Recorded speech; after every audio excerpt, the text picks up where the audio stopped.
ইরানের মুসলমানেরা তাদের সাথে আমাদের আকীদার অনেক বেশকম আছে, কিন্তু তারা যখন ঐক্যবদ্ধ হলো, ইরানের ওলামারা আয়াতুল্লাহরা যখন ঐক্যবদ্ধ হলেন, তখন আমেরিকার মতো বিরাট পরাশক্তিকে তারা পদানত করে ইসলামী রাষ্ট্র, তাদের ভাষায় তারা ইসলামী রাষ্ট্র প্রতিষ্ঠা করতে সক্ষম হয়েছে এবং আমেরিকাকে পদানত করেছে।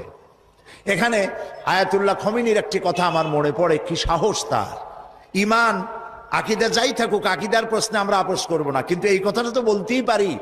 যখন আমেরিকা তাকে বলেছিল যে আমার দূতাবাস থেকে যে 56 জনকে গ্রেফতার করা হয়েছে আমেরিকান, এদেরকে ছেড়ে দাও, তা না হলে তোমার খাদ্য রসদ আমেরিকা থেকে যত সাহায্য যায় সব বন্ধ করে দেওয়া হবে।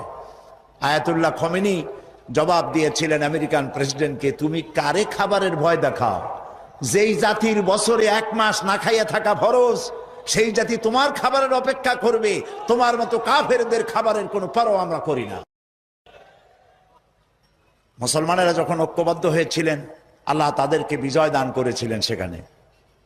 ঠিক এমনি করে পাকিস্তানে যখন সর্বশ্রেণীর ওলামায়ে কেরাম মুত্তাহিদায়ে আমল, মজলিস মুত্তাহিদায়ে আমল এ নাম করে যখন একটি সংগঠন কায়েম করলো, সমস্ত ফিরকার মক্তবায়ে খেয়ালে সমস্ত আলেমরা যখন ঐক্যবদ্ধ হলো, পৃথিবীকে অবাক করে দিয়ে ইসলামী শক্তি সেখানে বিজয় লাভ করলো। ঠিক অনুরূপভাবে বাংলাদেশ বিগত সরকার এইখানে অত্যাচার করেছে আলেমদের উপরে, এবং সবচাইতে বেশি দুশ্মনী করেছে তারা আলেমদের সাথে। আলেমরা ছিল তাদের জীবনের দুশ্মন।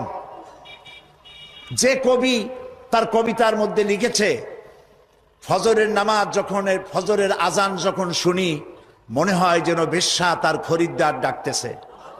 নাউজুবিল্লাহ। ইতিহাস সাক্ষী, সেই ব্রিটিশ খেদাও আন্দোলন থেকে শুরু করে 2001 সালের 1 অক্টোবরের নির্বাচন পর্যন্ত ওলামারা যেখানে ঐক্যবদ্ধ হয়েছে সেখানেই বিজয় এসেছে। আমরা লক্ষ্য করে দেখেছি, আফগানিস্তান যুদ্ধ করলো রাশিয়ার সাথে। এটি একটি অসম যুদ্ধ ছিল। আমার ভাষা আমি তখন বলতাম যে যুদ্ধ হচ্ছে নবজাতক শিশুর সঙ্গে সিন্দাবাদের বিরাট দৈত্যের সাথে। ওদের মডার্ন অস্ত্রপাতি আর আফগান মুজাহিদদের কাছে হলো নূহ আলাইহিস সালামের জামানায় বন্যায় ভিজানো গাদা বন্দুক। এই দিয়ে তারা লড়লেন। সেই লড়াইয়ে দেখা গেল রাশিয়ার মতো বিশাল দৈত্য কুপকাত হয়ে গেল, আর আল্লাহ তাআলা আফগান মুজাহিদিনদেরকে জিতিয়ে দিলেন। কেন দিয়েছিলেন? কারণ যুদ্ধ যখন লাগলো তখন সবাই পালানো শুরু করলো। ওই দেশটা জঙ্গল আর পাহাড় দিয়ে ভরা, সব পাহাড়ে জঙ্গলে সব পালাতে শুরু করলো। পালায় গিয়ে দেখলো ওলামারা সব এক জায়গায় এসে গেছে। ওই সব ওলামা যারা একজন আর একজনকে দেখতে পারে না, দেখলেই রুমাল দিয়ে মুখ ঢাকে, সালাম দিলে জবাব দেয় না।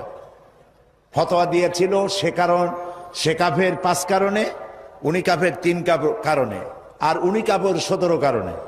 এদেরকে যারা কাফের না মনে করে তারাও কাফের। আর ওই সব কাফের মরে গেলে তাদের কবরের উপর যে ঘাস হয়, সেই ঘাস যে গরুতে খায় সে গরুও কাফের। এই রকমের ফতোয়াবাজি যারা করছিল, তারা পাহাড়ে জঙ্গলে সব একজনের সঙ্গে আর একজনের দেখা হয়ে গেল, সালাম করলো, কোলাকুলি করলো। ব্যাপারটা ছিল এরকম, একজন বলছিল যে আমার ছেলেরা গেল মামু বাড়ি, মেয়েরা গেল নানা বাড়ি, বউ গেল তার বাপের বাড়ি, আমি গেলাম আমার শ্বশুর বাড়ি, যাই দেখি আমরা সব এক জায়গায়। এখন জঙ্গলের ভিতরে গিয়ে আলেম ওলামা, সুন্নি বেদাতি, এইটা সেইটা সব এক জায়গায় হয়ে গেছে, কোলাকুলি শুরু হয়েছে।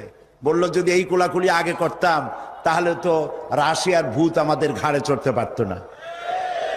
সুতরাং 9 বছর যুদ্ধ চললো। এই 9 বছরের অসম যুদ্ধে ওলামাদের ঐক্যের কারণেই আল্লাহ পাক আফগানের মুসলমানদেরকে ইসলামী রাষ্ট্র প্রতিষ্ঠার সুযোগ করে দিয়েছিলেন। আবার যে পতন ঘটলো, তাও মুজাহিদ আলেমদের মধ্যে যখন তাফরিকার সৃষ্টি হলো, ইখতিলাফ তৈরি হলো, একে অপরকে সন্দেহ করলো, দেখতে পারলো না, ভালো লাগলো না, সালাম কালাম করলো না, আবার কপাল পুড়লো, আবার বুশ এসে এদের হুশ নষ্ট করে দিল। আফগান আবার চলে গেল আরেকজনের দখলে। ঠিক এমনি করে